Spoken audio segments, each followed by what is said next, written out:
Selamat pagi jemaat sekalian.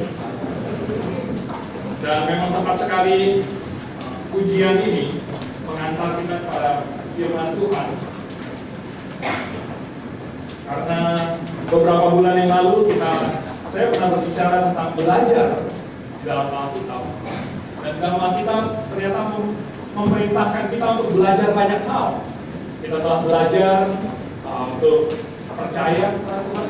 Kita belajar takut akan Tuhan, dan hari ini kita akan belajar mengenal Kristus Tuhan kita. Sebelumnya mari kita tundukkan kepala, kita akan berdoa terlebih dahulu. Bapa di surga, kami mengucap syukur pagi hari ini, suatu hari yang indah yang Kau karuniakan kepada kami, di mana kami punya kesempatan untuk hidup bagi Kau. Dan kini kami berkumpul sebagai satu jemaat untuk bernyanyi dan untuk mempelajari firman-Mu. Biarlah Kau pimpin waktu ini, supaya firman yang kami baca bisa menjadi pelajaran bagi kami, dan kami bisa pulang dengan membawa berkat rohani. Dan inilah Bapa, kami mengucap syukur hanya dalam nama Tuhan Yesus, Juru Selamat kami yang hidup. Amin. Mari jemaat sekalian, kita buka di dalam Efesus pasal yang keempat. Kita akan baca ayat yang ke-17 hingga 24. Efesus pasal yang keempat. Kita akan baca ayat 17 sampai 24. Kita akan silih berganti. Saya akan mulai ayat yang ke-17. Kemudian jemaat sekalian ayat yang ke-18. Dan demikian berganti-gantian hingga ayat yang ke-24. Efesus pasal yang keempat ayat 17 sampai 24. Kita akan baca. Kalau sudah dapat, saya akan mulai dengan ayat 17. Sebab itu kukatakan dan kutegaskan ini kepadamu di dalam Tuhan. Jangan hidup lagi sama seperti orang-orang yang tidak mengenal Allah dengan pikirannya yang sia-sia. Dan pengertiannya adalah jauh dari hidup persekutuan dengan Allah, karena kebodohan yang ada di dalam mereka dan karena kegiatan mereka. Perasaan mereka telah tumpul sehingga mereka menyerahkan diri kepada hawa nafsu dan mengerjakan dengan serakah segala macam kecemaran. Tetapi kamu bukan demikian, kamu telah belajar mengenal Kristus. Karena kamu telah mendengar tentang Dia dan menerima pengajaran di dalam Dia menurut kebenaran yang nyata dalam Yesus. Yaitu bahwa kamu berhubung dengan kehidupan kamu yang dahulu harus meninggalkan manusia lama yang mengikuti binasanya pada manusia yang memisahkan, supaya kamu dibaharui di dalam roh dan pikiranmu. dan mengenakan manusia baru yang telah diciptakan menurut kehendak Allah dalam kebenaran dan kekudusan yang sesungguhnya. Amin. Nah, jemaat sekalian, mengapakah pada hari ini kekristenan berada pada satu kondisi yang begitu mengenaskan? Walaupun mungkin angka-angka survei menunjukkan bahwa jumlah orang Kristen semakin tahun semakin bertambah. Tetapi itu hanyalah angka, saudara. Tetapi kita yang di dalamnya, kita mengetahui bahwa sesungguhnya, terutama di Indonesia, saudara, atau di Jakarta, kondisi kekristenan merupakan satu kondisi yang semakin lama semakin menurun, semakin merosot. Nah, bagaimana ini bisa terjadi, saudara? Mengapakah seolah-olah kekristenan di dalam gereja semakin hambar? Mengapakah orang Kristen semakin sulit untuk bersaksi kepada orang lain? Mengapakah ketika orang melihat, oh ini orang Kristen, tidak dapat dibedakan dengan, oh ini bukan orang Kristen? Nah, saudara, mungkin alasannya, salah satu alasan terbesarnya adalah karena para pengkhotbahnya yang berdiri di atas mimbar, saudara, hanya mengkhotbahkan tentang hal-hal yang bersifat budi pekerti. Oh, lakukanlah begini dan begitu, atau jangan lakukan begitu dan begini, saudara. Atau mungkin lebih parah lagi, bahkan menyuruh untuk mengejar berkat jasmani, mengejar kesembuhan. Nah, tidak ada apa-apa yang dipelajari di dalam pertemuan-pertemuan jemaat.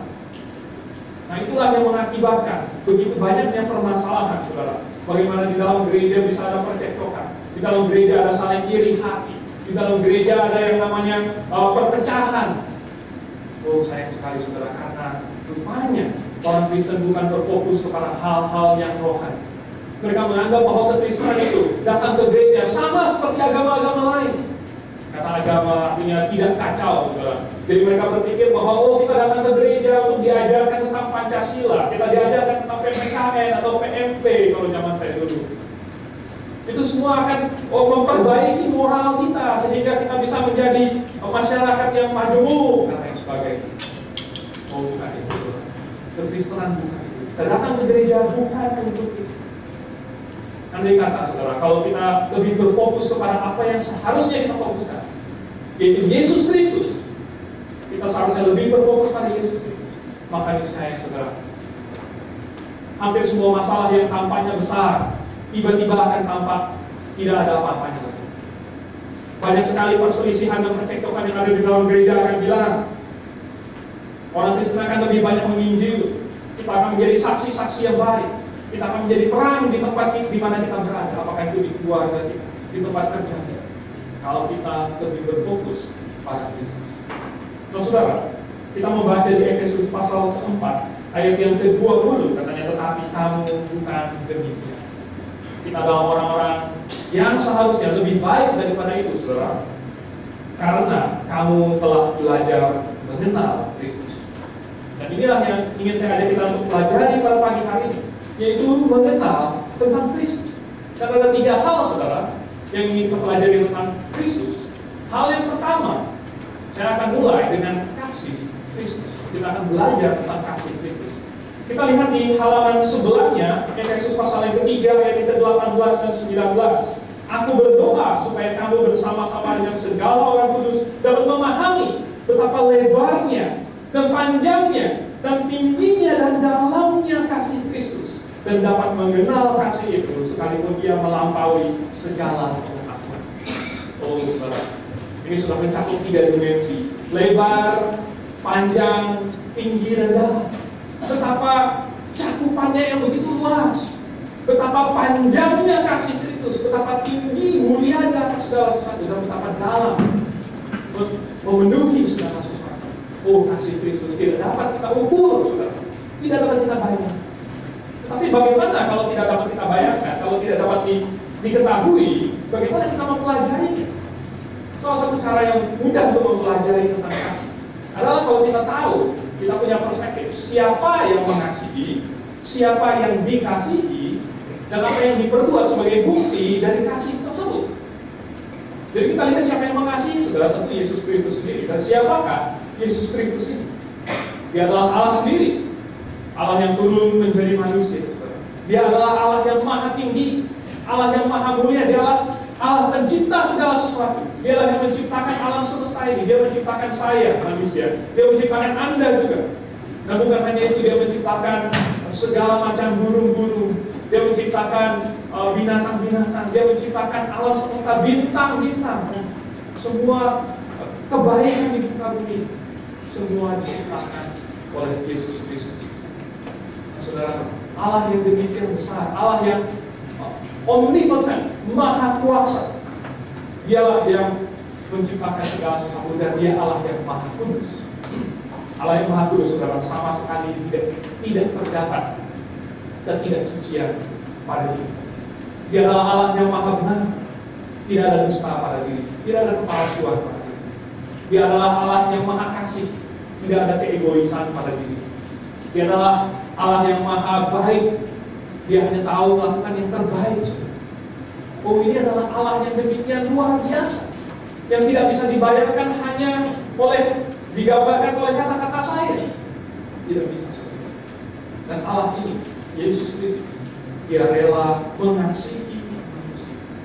Nah, siapakah manusia ini? Oh, kalau kita membandingkan diri kita dengan semua ciptaan yang lain, kita ini bukanlah apa-apa. Kita ini hanyalah debu, saudara. Saya pernah membuka suatu peti mati yang sudah cukup tua umurnya, dan di dalamnya adalah apa, saudara? Adalah tanah. Karena sesudah manusia mati, dia kembali menjadi tanah, dia kembali menjadi debu. Dan ketika kita masih hidup ini, mungkin kita terlihat ganteng, terlihat elok, tapi kita ini tidak lebih daripada seonggok debu yang di muka bumi. Oh, saudara, betapa kecilnya kita ini kalau kita dibandingkan dengan alam semesta. Kalau misalnya tata surya kita saja sudah sangat besar. Tata surya kita itu dari matahari sampai ke bumi itu kurang lebih 900 juta mil jaraknya. Dan itu baru dari matahari sampai bumi. Kalau sampai ke ujung tata surya, itu lebih dari 20 kali lipat. Oh, betapa besarnya tata surya buatan Allah. Dan kita begitu kecil di dalam. Namun tata surya kita ini masih sangat kecil, saudara. Karena kalau kita ibaratkan tata surya kita sebagai satu koin 1000-an, keping 1000-an, maka bumi itu bagaikan satu setitik debu mikroskopik di tengahnya. Begitu kecil. Dan jarak terdekat dengan bintang lainnya, satu koin 1000-an lainnya, itu jaraknya kurang lebih 2 lapangan bola jauh. Jadi kamu lari panjangnya 2 lapangan bola, baru ada satu koin 1000-an lagi. Itu jaraknya begitu, saudara. Dari matahari kita ke bintang yang terdekat. Dan di dalam satu galaksi Bima Sakti kita, itu terdapat miliaran dan bahkan triliunan bintang-bintang, saudara, yang jaraknya kurang lebih sedikit. Sungguh luar biasa ciptaan Tuhan. Dan kita merasa diri kita sebenarnya adalah satu part yang kecil dan tidak berarti. Namun Allah tetap mengasihi kita, saudara. Tetapi sebenarnya yang lebih mengagumkan adalah karena manusia ini sebenarnya adalah makhluk yang sangat jahat. Hati kita adalah hati yang dipenuhi oleh kejahatan. Yeremia 17 ayat 9 mengatakan betapa liciknya hati, lebih daripada segala sesuatu. Oh, lebih licik daripada apapun. Memang saya tidak pernah membunuh orang, tetapi di dalam hati saya tetap saja ada dosa. Dan mungkin di dalam hati saya pernah ada amarah kepada seseorang yang lain. Oh, itu juga sudah termasuk dosa. Kita begitu mudah mencari kesalahan orang lain. Kita mudah melemparkan kesalahan. Oh, bukan salah saya, salah dia. Padahal sebenarnya salah saya. Kita begitu egois dan mencari keuntungan diri kita sendiri. Kalaupun kita membantu orang lain, seringkali kita mengharapkan suatu pamrih, kita mengharapkan suatu balasan. Begitu mudahnya kita jatuh ke dalam dosa, saudara. Oh, manusia begitu jahat. Dan manusia yang jahat sangat benci kepada Allah. Alkitab memang dengan tepat mengatakan bahwa semua manusia telah jatuh ke dalam dosa. Tidak ada satu orang pun yang benar, saudara. Dan seharusnya manusia yang demikian jahat itu, setiap manusia yang pernah berdosa di dalam hatinya, dia tidak dapat hampir dengan Allah, tidak dapat dekat, tidak dapat bersatu dengan Allah. Karena Allah adalah Maha Suci, Dia adalah Maha Kudus, Dia adalah bersih dari segala kejahatan, Dia murni. Dan manusia yang kotor ini tidak dapat bersama-sama dengan Allah.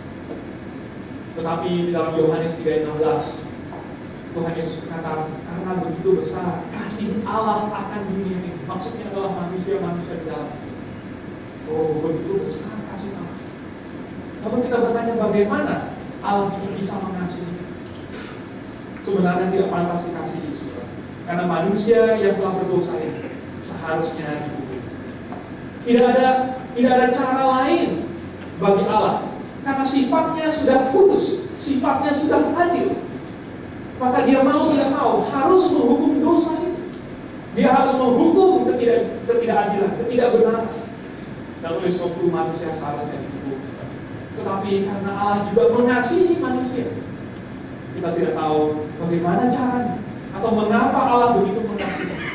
Tapi faktanya Dia mengasihi kita. Maka Dia mencari satu jalan keluar. Manusia yang harusnya binasa, bagaimana caranya diselamatkan supaya tidak binasa? Hanya ada satu cara, saudara, yaitu manusia itu tetap dihukum, tetapi digantikan oleh seorang lain. Maka Allah mengirim putranya, Yesus Kristus, dirinya sendiri sebenarnya, untuk menggantikan posisi manusia. Dan ketika Tuhan Yesus mati di atas kayu salib, itu adalah penggantian atas diri kita yang berdosa. Seharusnya adalah manusia yang dihukum, yang masuk ke dalam neraka. Tetapi Yesus Kristus, Dia mati menggantikan. Itu adalah bukti dari kasih. Tidak perlu kita bayangkan lagi tentang bagaimana kalau seorang manusia yang lain mati bagi saya. Oh, tidak benar. Ini adalah seorang Allah yang maha tinggi. Dia adalah Sang Pencipta yang maha mulia, tetapi Dia rela mati bagi saya yang tidak lebih dari seonggok kecil. Oh, betapa kasih yang luar biasa. Dia mengorbankan segala-galanya untuk memberikan segala-galanya bagi saya. Apakah Anda sudah menerima kasih ini? Ataukah saya sudah pernah mendengar, tapi saya belum mau membuat keputusan sekarang? Maka saya ibaratkan bagaikan seorang ahli akrobat, atau mungkin bukan ahli, seorang akrobat yang berjalan di atas seutas tali, saudara. Sekitar 50 meter di atas permukaan tali. Dia berjalan di atas sebuah tali, tetapi talinya ini sudah banyak hampir putus di banyak tempat, sehingga setiap langkah yang dia ambil itu beresiko memutuskan tali itu dan dia bisa jatuh ke bawah dan mati. Dan di sampingnya asistennya sedang membujuk dia, ayo pasang ini sabuk pengamannya, ini pasang talinya, ini sabuknya. Kalau kamu jatuh, kamu tidak jatuh sampai tanah, tapi kamu akan tertahan. Tapi dia bilang, tunggu, saya belum sampai pertengahan hidup saya ini, saya belum sampai pertengahan tali ini. Saya masih mau jalan terus, akrobat, the show must go on. Saya belum mau pasang ini sabuk pengaman. Dan dia terus melangkah. Dan dia tunda itu, putus terus, dia tunda. Padahal dia tidak tahu kapan tali tersebut akan putus dan dia akan jatuh. Oh saudara, orang yang bijaksana, dia akan memasang itu sabuk pengaman supaya talinya akan menahan dia kalau dia. Saudara, adakah satupun dari antara kita yang pasti tidak mati? Justru yang pasti adalah saya pasti mati. Tetapi kalau saya sudah menerima kasih Yesus itu, maka apapun yang terjadi, saya pasti masuk surga. Karena apa? Karena semua dosa saya sudah dihukumkan dan hukumannya ditanggung oleh Tuhan Yesus. Maka hukuman yang seharusnya diberikan kepada saya tidak lagi saya tanggung. Maka saya tidak akan masuk neraka lagi. Oleh sebab itu kapan saja saya mati, saya pasti masuk surga. Oh saudara, maukah Anda memiliki kepastian itu? Pakailah sabuk pengaman Tuhan. Itu adalah kasih Kristus bagi Anda. Tetapi saudara, kasih Kristus bukan hanya bagi orang yang belum diselamatkan. Kasih Kristus lebih besar lagi, bahkan bagi orang yang sudah diselamatkan. Jauh lebih besar, saudara. Coba kita lihat dalam Roma pasal yang ke-8. Saya bacakan Roma pasal 8, saudara, ayat yang ke-15. Roma 8 ayat 15. Sebab kamu tidak menerima roh perbudakan yang membuat kamu menjadi takut lagi, tapi kamu telah menerima roh yang menjadikan kamu anak Allah. Oleh roh itu kita berseru, ya Aba, ya Bapa. Roh itu bersaksi bersama-sama dengan roh kita bahwa kita adalah anak-anak Allah. Oh saudara, di agama mana lagi, kepercayaan mana lagi, di mana kita bisa mengklaim diri kita, saya adalah anak Allah dan Allah adalah Bapa saya. Kemudian lagi dari 17, dan jika kita adalah anak, maka kita juga adalah ahli waris. Maksudnya orang-orang yang berhak menerima janji Allah, yang akan menerimanya bersama-sama dengan Kristus, yaitu jika kita menderita bersama-sama dengan Dia, supaya kita juga dipermuliakan bersama-sama dengan Dia. Kita disebut sebagai ahli waris, sebagai ahli waris. Beberapa tahun yang lalu saya membaca di koran, ada seorang remaja putri yang menjadi remaja miliuner terkaya di dunia, karena ayahnya yang adalah Taipan, perkapalan terbesar di dunia, salah satu perkapalan terbesar di dunia, meninggal. Bukan ayahnya, sorry, kakeknya, dan meninggalkan seluruh hartanya kepada satu-satunya cucu perempuan. Dia menjadi satu-satunya ahli waris tunggal yang mewarisi seluruh kekayaan kakeknya. Tetapi saudara, saya mewarisi harta yang jauh lebih besar, karena saya akan mewarisinya bersama dengan Kristus. Ini adalah kasih Kristus, saudara. Masih di ayat 32 pasal 8, Rasul Paulus melanjutkan ini, ia yang tidak menyayangkan anaknya sendiri, maksudnya Allah Bapa, tidak menyayangkan Yesus Kristus, tetapi yang menyerahkannya bagi kita semua. Bagaimanakah mungkin ia tidak mengaruniakan segala sesuatu kepada kita bersama-sama dengan Dia? Yesus Kristus saja pun sudah Tuhan berikan, telah Allah Bapa berikan kepada kita. Yesus Kristus yang adalah segala-galanya. Kalau yang paling berharga, yang paling segala-galanya itu sudah diberikan kepada kita, masakan hal-hal yang kecil yang lain tidak diberikan bersama-sama dengan Kristus. Oh, ini adalah janji. Ini adalah kasih Kristus yang begitu besar bagi kita, saudara. Sehingga kita tidak perlu khawatir akan kekurangan. Kita tidak perlu khawatir karena Allah selalu beserta dengan kita. Karena kita memiliki Yesus Kristus, kita memiliki segala-galanya. Mungkin kadang-kadang kalau ada yang marah dengan kita lalu berkata, memangnya ini tempat siapa? Tempat Bapak kamu. Kita bisa dengan yakin berkata, ya, ini memang tempat Bapak saya. Bukan Bapak saya yang di bumi, tetapi Bapak saya Yesus Dia bukan hanya memiliki Jakarta, saudara. Dia memiliki seluruh Indonesia. Dia memiliki seluruh bumi. Bahkan dia memiliki seluruh alam semesta. Dia memiliki setiap manusia yang ada di muka bumi. Dan kita akan menjadi ahli waris bersama-sama dengan Dia.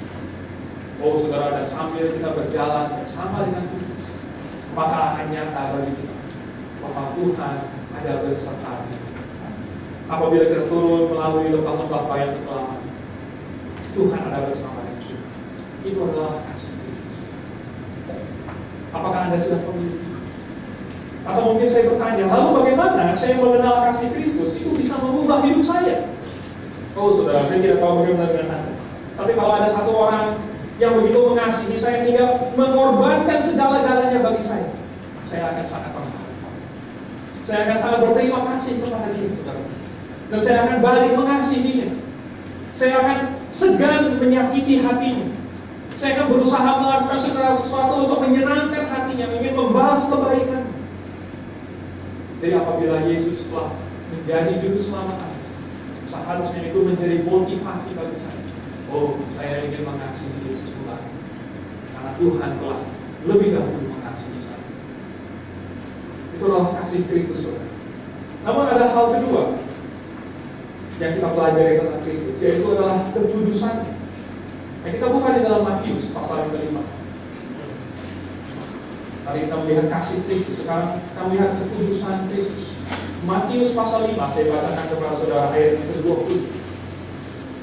Matius 5 ayat 20. Maka aku berkata kepadamu, jika hidup keagamaanmu tidak lebih benar daripada hidup keagamaan ahli-ahli Taurat dan orang-orang Farisi, sesungguhnya kamu tidak akan masuk ke dalam kerajaan surga.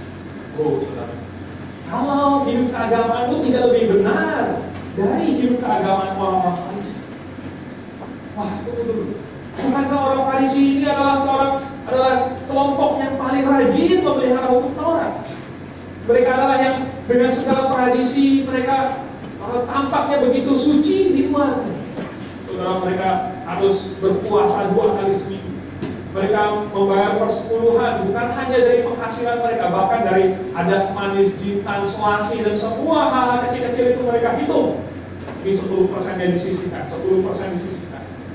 Mereka berdoa, saudara, ada jadwalnya berapa kali sehari, 3 kali sehari. Mereka setiap kali pulang dari pasar harus mencuci tangannya. Mereka ada istiadat mencuci cawan, mencuci kendi, mencuci alat tembaga dan lain sebagainya. Masakah Tuhan bilang kalau hidup keagamaan itu tidak lebih benar dari mereka? Engkau tidak akan masuk ke dalam kerajaan. Tuhan, saya harus rajin apa? Saya harus doa berapa kali? Saya harus puasa berapa kali dalam seminggu? Oh saudara, tetapi rupanya Tuhan ingin berkata bahwa kekudusan itu bukan sekedar menahan diri dari tidak melakukan dosa. Di ayat ke-21, ya, kamu telah mendengar yang difirmankan, sebenarnya bukan kepada, oleh oleh nenek moyang kita. Jadi nenek moyang yang berfirman, kamu telah mendengar yang difirmankan oleh nenek moyang kita, jangan membunuh. Siapa yang membunuh harus dihukum. Jadi mereka berpikir, selama tangan saya tidak memegang pisau dan tidak menghujamkan itu ke dada orang lain, tidak ada orang yang mati oleh tangan saya telah sukses melaksanakan hukum Tuhan. Selama saya tidak memiliki ada berhala di rumah saya, selama saya tidak melanggar peraturan-peraturan hari Sabat, selama saya tidak pernah mencuri ini mobil orang lain, selama saya tidak pernah berzina dengan istri orang lain, selama saya tidak pernah mengucapkan saksi dusta tentang orang lain, maka saya sudah sukses melakukan seluruh hukum Taurat. Oh, bukan itu kekudusan. Tuhan Yesus rupanya menunjukkan bahwa kekudusan itu adalah jauh lebih daripada itu. Jangan membunuh. Siapa yang membunuh harus dihukum.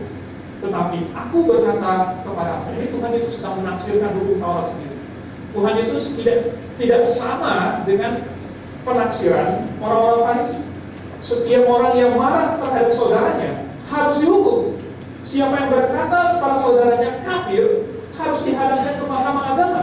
Dan siapa yang berkata jahil harus diserahkan ke dalam neraka yang menyala-nyala. Oh saudara, rupanya aksi membunuh itu bukanlah pada saat kita menusuk orang dengan pedang. atau menembak orang dengan senjata. Rupanya aksi dosa itu sudah dimulai ketika di dalam hati kita ada amarah.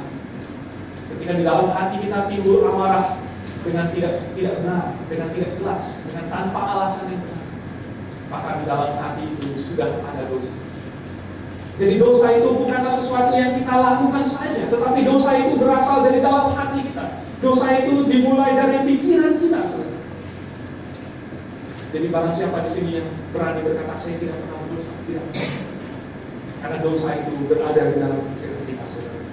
Dan kemudian di ayat ke-24, 29. Sorry, dari 20 ya.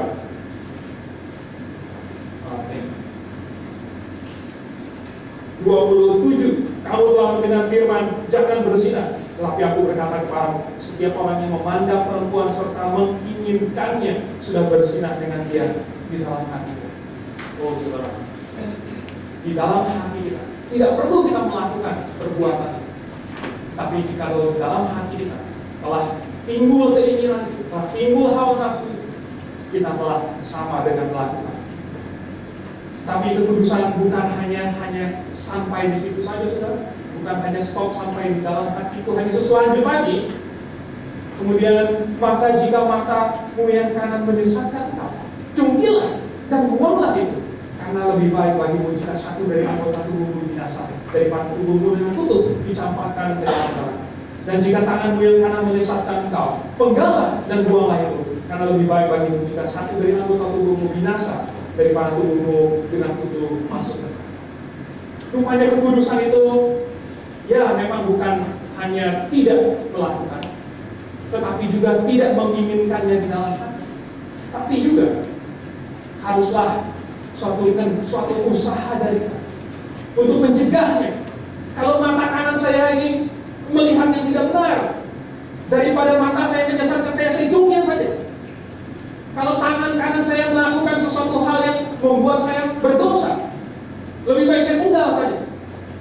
Rupanya Tuhan ingin supaya kekudusan itu dimulai dari hati yang membenci kejahatan, hati yang ingin menghindari, hati yang ingin mencegah dosa itu.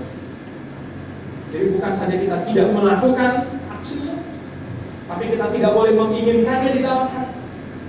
Dan kita harus berusaha untuk mencegah, berusaha untuk lari daripada itu.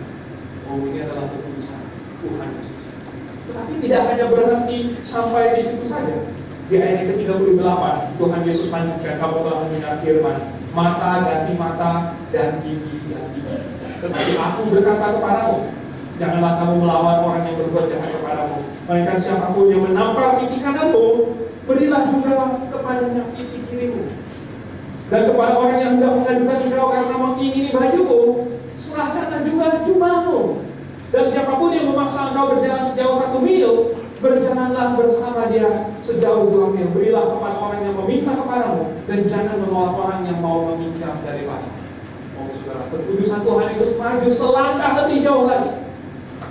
Kita harus melakukan yang baik, kita harus melakukan yang benar. Jadi kekudusan Tuhan Yesus bukanlah kekudusan yang pasif. Saya tidak menyembah Allah lain, saya tidak punya patung, saya tidak berzina, saya tidak membunuh, saya tidak berbohong, saya tidak menginginkan barang milik orang lain. Saya tidak, itu semua negatif. Tetapi kekudusan Tuhan Yesus adalah tidak adanya keinginan tersebut di dalam hati. Dan bukan hanya itu saja, kekudusan Tuhan Yesus adalah berusaha lari daripada itu, berusaha mencegah dosa itu. Dan kekudusan Tuhan Yesus adalah justru melakukan kebalikan dari dosa itu, melakukan kebalikan dari kejahatan. Tuhan Yesus melakukan kebenaran, melakukan kebalikan. Ini adalah kesempurnaan kekudusan Tuhan Yesus. Dan inilah yang dituntut, saudara.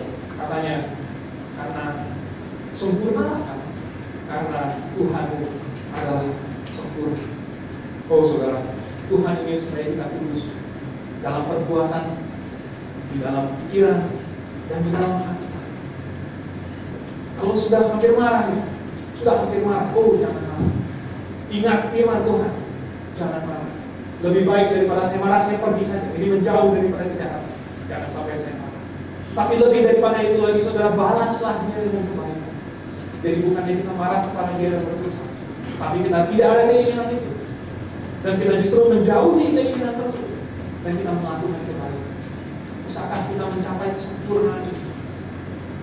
Oh, mungkin orang yang belum diselamatkan berkata, tidak mungkin saya mencapai kesempurnaan dan kekudusan itu. Tapi saudara, orang yang sudah diselamatkan tidak berkata itu. Orang yang sudah diselamatkan berkata, Tuhan, tolonglah saya. Saya ingin mencapai kekudusan seperti yang diberikan Kristus. Saya ingin sempurna sama seperti Kristus. Tolonglah saya. Kekudusan Kristus. Dan itu mengantar kita kepada hal ketiga yang kita pelajari dari Kristus, yaitu ketaatan. Kita buka di dalam Filipi pasal yang kedua. Filipi pasal yang kedua, ketaatan Kristus. Ayat yang ke-8, saya bacakan buat saudara. Filipi 2 ayat 8. Dan dalam keadaan sebagai manusia, dia telah merendahkan dirinya dan taat sampai mati. Bahkan sampai mati di kayu salib. Oh, ini adalah ketaatan yang absolut. Di dalam Lukas pasal 22, yang 24, ketika di taman Getsemani, Tuhan Yesus berdoa di situ dengan sungguh-sungguh. Tetapi di ujungnya dia menambahkan, tetapi bukan kehendakku yang jadi, melainkan kehendak-Mu yang terjadi. Ketaatan Tuhan Yesus bukan hanya, kalau disuruh pergi ke Galilea, bukan pergi ke Galilea. Kalau disuruh bikin mujizat ini, bukan bikin mujizat, tidak. Tapi Tuhan Yesus bahkan taat sampai mati. Dia mengorbankan segala-galanya. Dia meletakkan nyawanya sebagai pengorbanan. The ultimate sacrifice, pengorbanan yang terbesar. Dan itu adalah ketaatan Tuhan. Nah, kita bertanya kepada diri kita sendiri, seberapa taatkah saya? Atau mungkin pertanyaannya saya ubah, seberapa besarkah saya berani berkorban bagi Tuhan? Tantangan saya bukanlah, ayo siapa yang berani lebih banyak berkorban kepada Tuhan. Tidak perlu kita sekarang bikin kontes siapa yang berani dipotong lidahnya bagi Tuhan, siapa yang berani pergi ke Istiqlal kemudian memberitakan firman Tuhan, siapa yang berani pergi ke rumahnya si Anu, pergi ke Afghanistan dan lain sebagainya. Tidak usah. Tapi tantangan pada hari ini adalah, bisakah kita mulai dari pengorbanan yang kecil-kecil, pengorbanan yang kecil-kecil, kita belajar taat dari hal-hal yang kecil, datang ke kebaktian tepat waktu, suatu pengorbanan yang kecil, datang ke kebaktian setiap ada kebaktian, kita ada kebaktian pagi, kita ada kebaktian malam, itu juga adalah bagi orang-orang yang sedang percaya. Kita ada kebaktian pada Rabu malam. Apakah kita rela taat pada hal-hal yang kecil? Karena saudara, apabila kita ingin mencapai kekudusan itu, tidak cukup saya berpangku tangan dan berkata, pokoknya saya tidak melakukan dosa. Tetapi saya harus secara aktif, saya harus mempelajari firman Tuhan, saya harus menyisihkan waktu untuk mempelajarinya, saya harus menyisihkan waktu untuk datang bersekutu dengan jemaat. Ini adalah aksi positifnya yang menjaga saya supaya hati saya tetap kudus, supaya tidak ada di dalam pikiran saya semua hal-hal yang akan membuat seperti di dalam Magil pasal 5 itu, supaya tidak timbul kejahatan di dalam hati saya. Saya harus melakukan hal positif. Mungkin kita mulai dengan memberikan persepuluhan, mengembalikan persepuluhan yang ada dalam milik kita. Mungkin kita bisa mulai dengan hal-hal kecil. Kita ada pintu penginjilan dan Tuhan. Kita ada patriot. Patriot menjadi anggotanya sangat mudah, saudara. Hanya 10.000 rupiah per bulan Anda menjadi patriot Kristus. Pengorbanan yang kecil-kecil mungkin tampaknya begitu sepele. Tapi saudara, kalau Tuhan Yesus tidak melakukan hal yang kecil, bagaimana dia bisa melakukan pengorbanan yang besar? Kalau kita tidak rela berkorban bagi Tuhan dalam hal-hal yang kecil, kita tidak rela taat, bagaimana ketika Tuhan meminta hal yang lebih besar, maka kita bisa taat? Tidak. Oleh sebab itu saudara, kekristenan hari ini berada pada kondisi yang begitu luar biasa bobrok adalah karena kita tidak belajar, kita tidak tahu tentang kasih Kristus. Oleh sebab itu kita tidak termotivasi.